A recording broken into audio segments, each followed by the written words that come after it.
Welcome to another episode of Around the Fire with Boots, where I am reading a script that was written for this episode, and we'll be going to give my 2 cents, react to the script, see a little more of a gamer point of view from it, if is necessary. It looks like today, though, we do kind of have a little more gamer-oriented script that's going to be going over Christianity and gaming, applying these ideals to your gaming experience. So let's dig right in. Let's see what we got.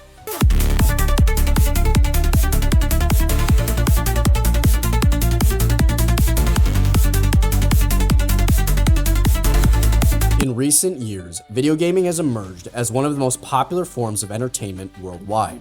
With millions of players across different genres and platforms, gaming offers a unique blend of engagement, social interaction, and immersive experiences. However, for many, gaming can also present challenges. Challenges such as addiction, aggression, or a loss of balance in life.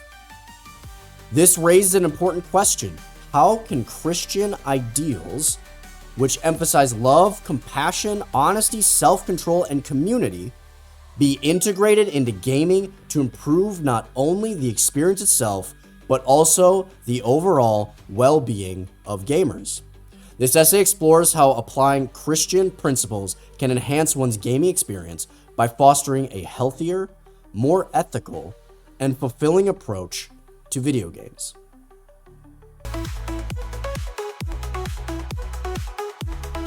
At the core of Christianity is the belief in the transformative power of love, grace, and salvation through Jesus Christ. These principles are not limited to personal relationships or spiritual practices, but can also have practical applications in all areas of life, including recreation and entertainment. The Bible offers numerous teachings that, when applied, can help individuals navigate the digital world of gaming in ways that reflect Christian values. Now, one thing that really comes to mind with this is, we think, okay, it's a video game. How can I possibly bring Christ or Christian teachings to a video game as a gamer? Like, we're not out there and thinking to ourselves, okay, I am going to preach the gospel while I'm playing World of Warcraft or Apex Legends, But how can I still emulate or walk the steps of Christ while playing this game? And that's something that I think as we keep reading, we're going to see a little bit more of. And I really want to come back to this if it doesn't. So we're going to come back. We're going to dig back into this. For instance, in Philippians chapter 4, verse 8, Paul argues to believers to think about such things that are true, noble, right, pure, lovely, admirable. If anything is excellent or praiseworthy, think about such things. This verse speaks to the importance of guarding one's thoughts and intentions. Even in the realm of entertainment, it encourages gamers to focus on positive, uplifting experiences while avoiding content that promotes negative, violence, or harmful behavior. Furthermore, in 1 Corinthians chapter 10, verse 31, the Apostle Paul writes, "So whether you eat or drink or whatever you do it all for the glory of God." This verse suggests that every aspect of a Christian's life, including leisure activities like gaming, should be conducted with an awareness of God's presence and the intent to honor Him.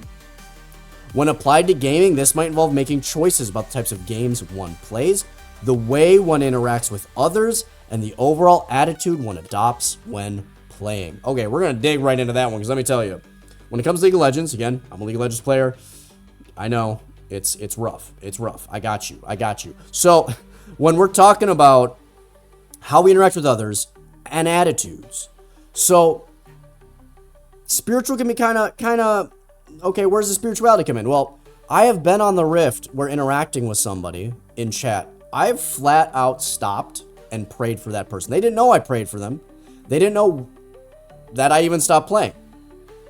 I just got there and I was like, you know what? Something's going on. This person is very aggressive. They're not having a good day. They're being belligerent towards other players. We gotta pray. So I just stopped, We prayed for them. I was actually streaming at the time, funny enough. And after the prayer, we kept going. The other thing too, in addition to that, interactions. As that game continued on, we only loved on that person. When they were negative towards us, when they were belligerent towards us, we just ignored it and said, hey, bro, we got this. We're gonna get through this. We've got it. We've just got to wait to the late game. Or, hey, that play didn't go so well. Maybe if we go in this direction and cut them off in here, hey, the play's going to go better next time. So it's all about that encouragement. It's all about not feeding the negativity. And then it also shows an attitude right at the end there. It's like an attitude one adopts while playing. This attitude of positivity, this attitude of love, when brought to games, you're not going to tilt as easy. It's going to be harder for you to not focus on the game. It's going to be harder for others to get under your skin and prevent you from playing the game to the best of your ability. Or if you're not playing to get ranked status or to win certain games and you're just playing to have fun, it's not going to allow people to ruin that fun.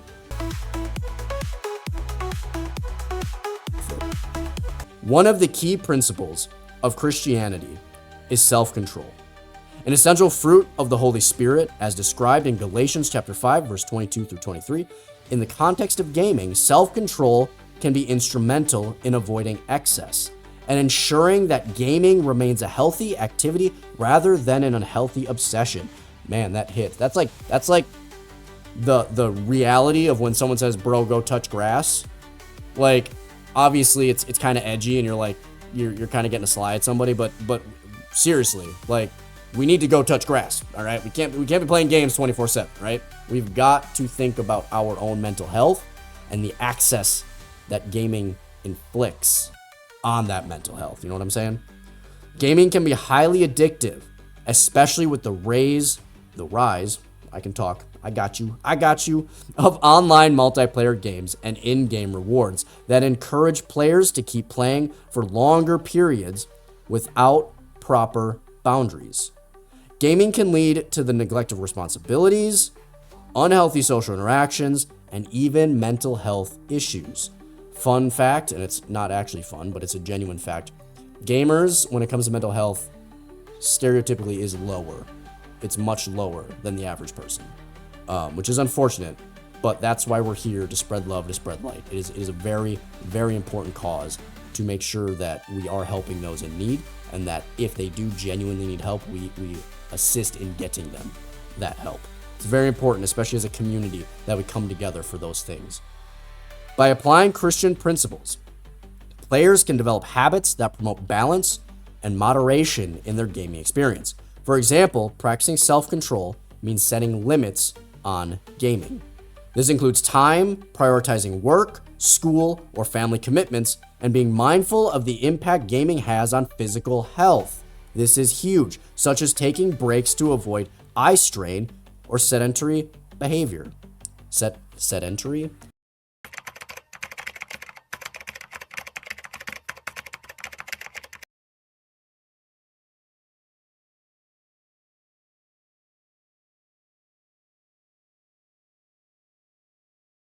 Sedentary behavior. I'm gonna guess that's like just sitting in your chair for too long and not like moving around and being active and getting the blood to flow.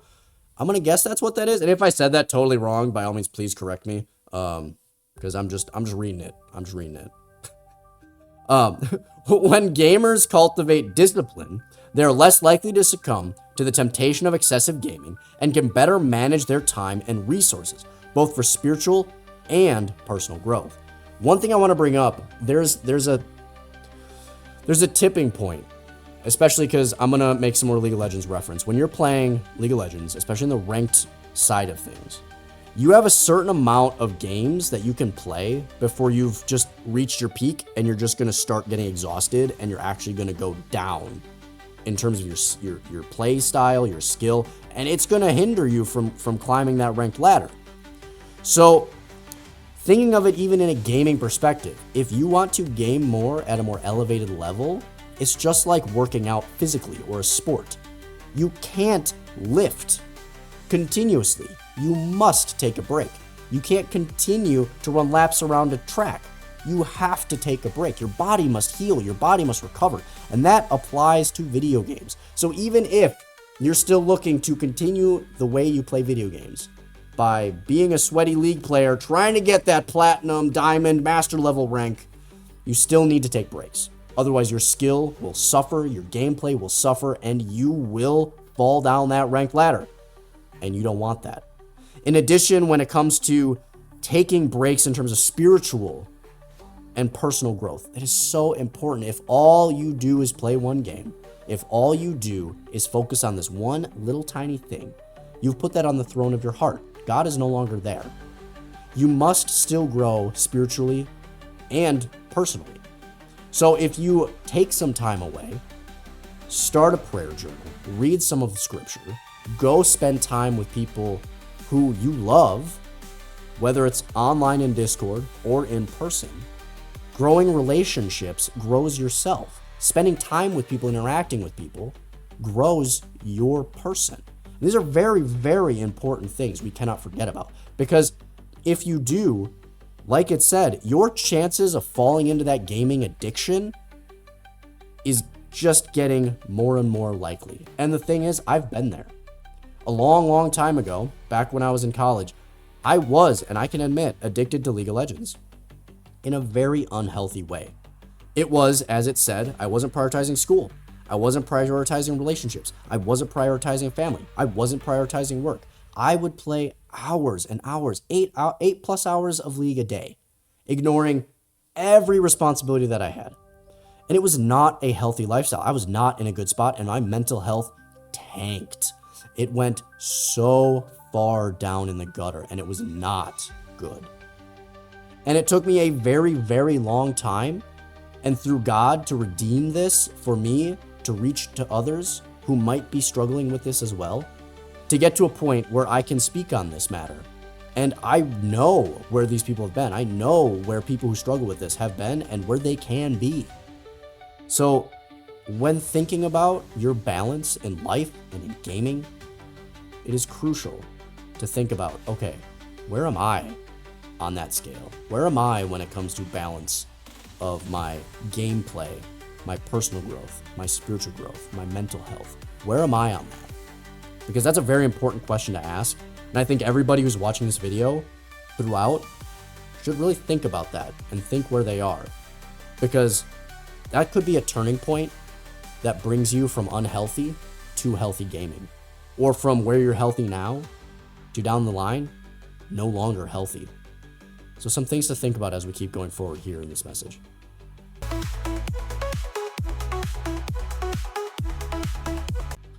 Christianity emphasizes the importance of community and building relationships. Based on, well, the little things. I was going to say it. Sorry, I had to interrupt there. Love and respect. Love, love, love. We talked about it in another previous video, and we're going to keep hitting on it. Love.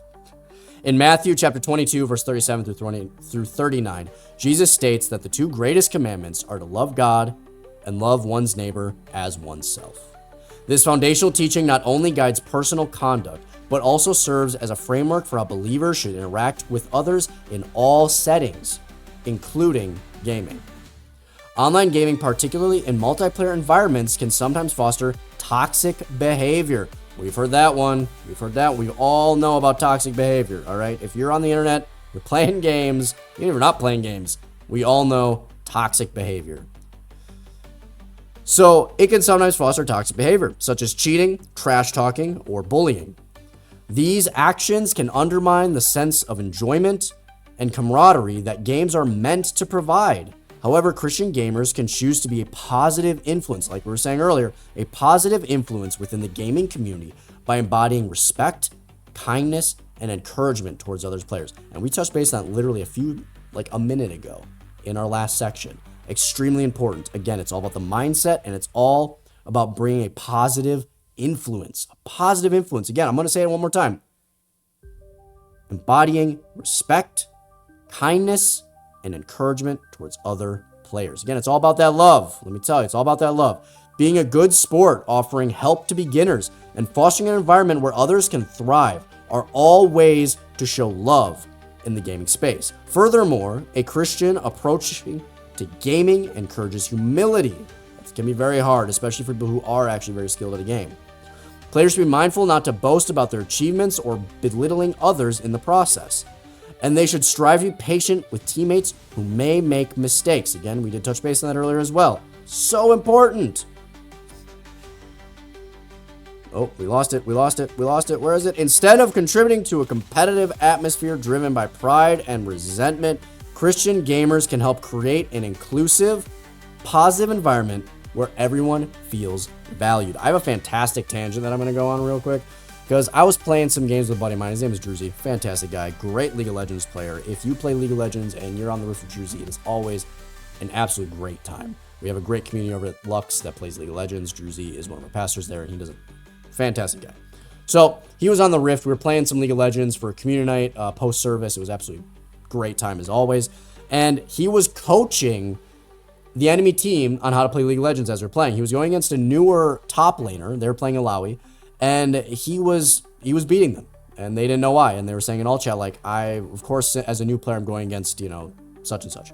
Now, instead of abusing that and totally taking advantage of it and trash talking them, getting into their head, playing the mind game, and just destroying their self-confidence, instead, my buddy Druzy, he decided, hey, I'm going to coach this person, make their gaming experience better. Now, through encouragement and through showing this person how to play Alawi better, to get better item sets, to kind of understand more of the game mechanics, how to play against the character he was playing, it allowed the enemy team to actually win. The enemy team beat us. And the great part about that was, didn't feel bad about it. The game was fun, constructive, and I had an absolute great time. It didn't matter if we won or lost. It didn't matter at all, because at the end of the day, we were in the game playing with our friends, and we were having fun because there was no toxicity within that game, because we helped the other team, we were supportive of each other, and yeah, we were joking around with Druzy like, yeah, of course you'd help the enemy team, but it's all in good fun. He knew that we were just joking around, and he played in as well. But at the end of the day, it was all about bringing it together as a community, whether you're on this side of the rift or that side of the rift. And to keep that in mind, because that will radically change the way you play and how amazing your games are. So in addition to fostering positive interactions in individual games, Christian gamers can build communities of faith and support. I did kind of bring up Lux, so that would kind of fit in here. Many Christian gaming organizations such as LTN, Love Thy Nerd, or Checkpoint Church offer safe spaces where players can gather, share experiences, and support one another in both their gaming and spiritual lives. These communities also provide opportunities for service and outreach, such as hosting charity events or advocating for social causes, thus combining the joy of gaming with a desire to make a positive impact in the world. Because remember, we bring purpose to gaming. Here around the campfire, we sponsor children in Kagadi, Uganda. We're more than just hanging out and playing games. We have a purpose, a deeper purpose, a willingness to give generously to help children in need. None of the money that comes in goes to me. None of the money that comes in goes in my pocket. It all goes to help children in Uganda, because that's what we truly believe in. That's what we truly care about. Because if you game without a purpose, it can become hollow. It can become a shell where, what am I doing? What am I doing? I'm just grinding away at this game, doing the same thing over and over again. This is pointless. Well, bring purpose there. Bring purpose where you are playing, because it will radically change how you view gaming and what it is you do when you log on to that game, I assure you. And it is a beautiful thing and a beautiful transformation.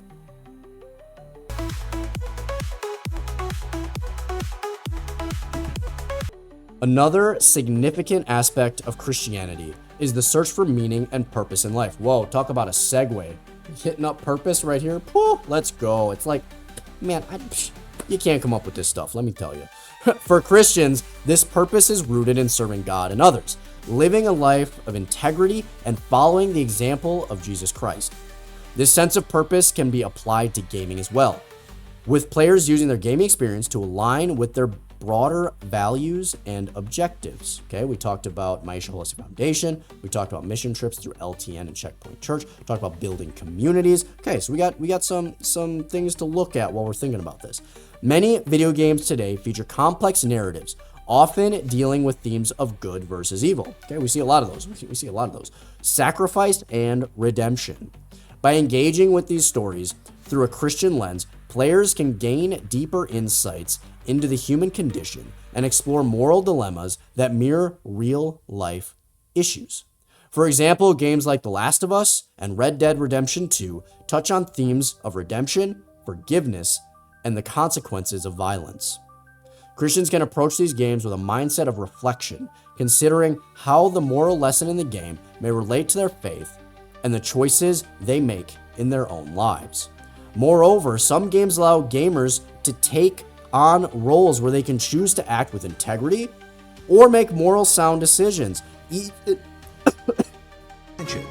you were the boy was diagnosed with mesothelioma, you may be entitled to financial compensation. Excuse me. Woo. Morally sound decisions, even in the face of adversity. By consciously making choices that reflect Christian principles of love, justice, and mercy. Gamers can use gaming as a means to reinforce their values in real life. I was talking to some game developers, at NCMS, and this was a fantastic conversation. When looking into gaming, we don't necessarily need a Christian game. Because as a gamer, as somebody who streams, as someone who makes content, it's going to be harder to relate to the majority of the population if it's a specifically 100% Christian game that just emulates the Bible completely. I was talking to the devs, and I'm like, okay, so if you're developing a game, what is it that you would want to see in like a Christian game? And they're and this was a great point. They bring up to me like, you know what? I don't want to see a Christian game. I just want to see for once in a game a Christian main character where you can make some morally good decisions and isn't seen as the big bad guy. Because a lot of times when you see religion in video games or Christianity in video games, it's portrayed as cultist activity, or they're the bad guy, or they're the corrupt individual you have to take down. And they're saying, we don't need flat out Christian games that just reflect the Bible. What we need is just seeing normal Christians like you and I, and if you're not Christian, that's okay. I'm glad you're here. But seeing people who are normal just live out life and make good decisions and be good people and show the love that Jesus called us to do, I think that'll be a fantastic thing to see. You don't need to remake the Bible. You don't need to remake the wheel. Just show the world normal people. That's all we're asking, is authenticity, which is something we talked about before. Kind of funny how this full circle, isn't it?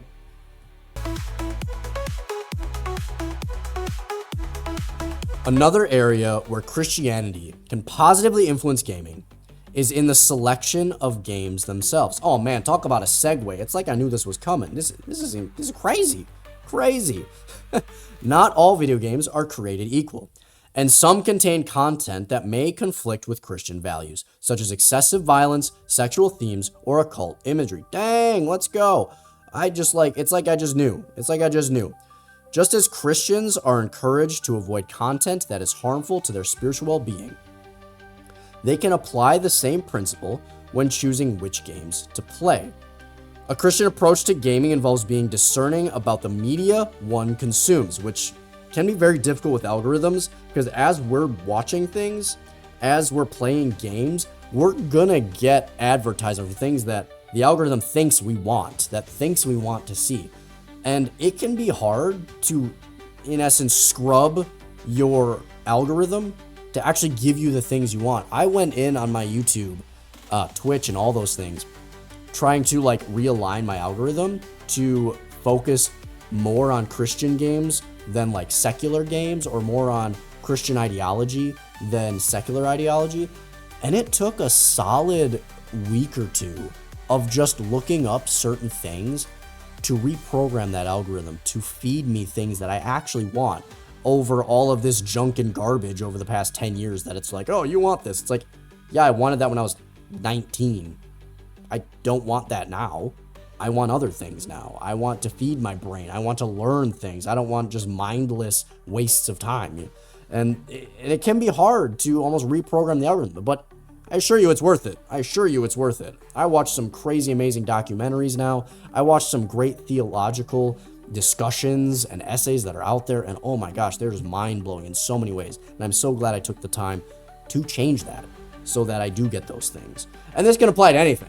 And it doesn't have to apply specifically to Christianity. I mean, it can apply to, I play League of Legends now. I used to play Overwatch. I still get a ton of Overwatch stuff, and I don't even care about that. Well, then it's trying to, okay, let me fix the algorithm so I'm seeing more League of Legends content. I'm seeing more of the LCS content. I'm seeing more of the updates and patches. I'm seeing more of the where's League of Legends is going in the future. Like, all of these different things. You can reprogram your algorithm. It takes time by searching, looking up things, being intentional in what videos you're watching so that you do get those things in your feed, so that you can get rid of like Overwatch. You're not playing that anymore. Why am I getting this? And you can change that. It's absolutely amazing. Just takes time. Just takes time, but it's worth it. Gamers should carefully research games before playing them, considering the messages they convey and the type of content they contain. Instead of indulging in games that promote negativity or immorality, Christian gamers can choose titles that align with positive values or promote intellectual, emotional, or creative growth. There's a wide array of games available that celebrate themes such as friendship, teamwork, problem solving, and creativity, all of which align with Christian ideals of love, cooperation, and service. Now, I'm gonna see if you can do this. If you are a League of Legends player, think with me. Picture League of Legends in your head. Pick League of Legends in your head. Do these things describe League of Legends? Friendship, teamwork, problem solving, creativity, love, cooperation, and service. If it doesn't, then this is for you. Because in changing your mindset, in changing how you play, in changing how you interact with others, will make League of Legends sound just like that. Think about it. Think about it. Because when it changes to this, your gaming experience, way better. Conclusion, applying Christian ideals to the world of gaming can significantly enhance the overall game experience. By emphasizing self-control, promoting positive community interactions, seeking meaning and purpose, and avoiding harmful content, Christians can create a gaming environment that is not only enjoyable, but also spiritually enriching. Gaming, when approached with mindfulness and intentionality, can become a powerful tool for building character, strengthening relationships, and even advancing one's faith journey. By keeping Christ at the center of our gaming experiences, we can transform a pastime into an opportunity for growth, reflection, and service to others. There are a lot of amazing organizations out there, such as Love Thy Nerd, such as Lux Digital Church, such as XP Gaming, such as the Church Collective. There's a lot of things out there that can get you connected with gamers, whether it's you're looking for a community or looking for people just to play with. I'm telling you, there are amazing organizations out there, and I encourage you to seek them and to look them out. On my channel, there are links to the Lux Digital Church Discord and their website. Take a look. I don't have LTN on there, but LTN works very closely with Lux, and they're just a hop, skip, and jump away. But getting connected is crucial because it helps you find people who are looking for games and gaming experiences that are like this. Finding a group of people that you know you can get out there in whatever game it is you play, whether it's League of Legends, Overwatch, Fortnite, and it allows you to know you're in a space where you're gaming with people who are non-toxic, who actually care, and you can have conversation with them, and you know you're not going to get flamed if all of a sudden you happen to slip up and you don't play a good match. And that's okay. We all have bad games. It happens. Trust me. I have a lot of bad games. It's just rule of thumb, you know? But one of the things that I always love to close with, as I do on every stream, because I think it's absolutely important for the things that we do here around the campfire. If you have not heard it today, you've heard it here. You are loved, you are appreciated. I'm absolutely grateful and thankful that you're here around the campfire with us, spending time, sharing your story, listening to mine, and making this place so much brighter. As more people join around this fire, it burns brighter and brighter. As more people come around this fire, we're able to help more people in need. There's so many things that we can do when we come together, and I am so grateful that you're here sharing this experience with me. And anything you do here, anything you think of here, anything you pull from what it is we're talking about, I hope you take that. You go out into the world and you continue to share and spread that light. Sharing your story, listening to others, and as we continue on, lighting more campfires along the way. And as we get more campfires burning, that light on the hill over there is going to look even brighter and brighter and brighter. Again, fam, I appreciate you. Peace.